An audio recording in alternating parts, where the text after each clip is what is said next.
اعوذ باللہ من الشیطان الرجیم، بسم اللہ الرحمن الرحیم۔ 4 رمضان المبارک کے اعمال۔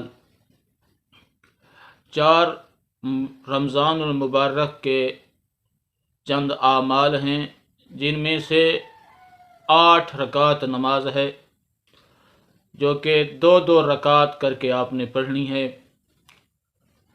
پہلی رکعت میں الحمد کے بعد دوسرا سورۃ القدر، انا انزلناہ فی لیلۃ القدر، یہ والی سورت آپ نے پڑھنی ہے۔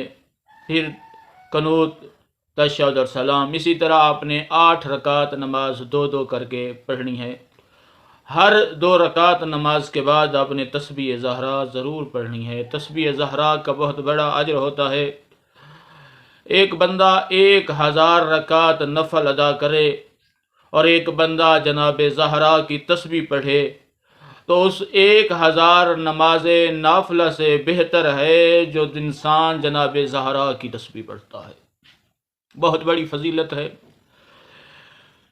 یہ 8 رکعت نماز پڑھنے کے بعد آپ کی جو بھی خواہش ہے جو اسلام کے مطابق جائز ہے وہ پوری ہو جائے گی۔ آپ نے اللہ کی بارگاہ میں دعا کرنی ہے اور کریم خالق آپ کی دعا قبول فرمائیں گے۔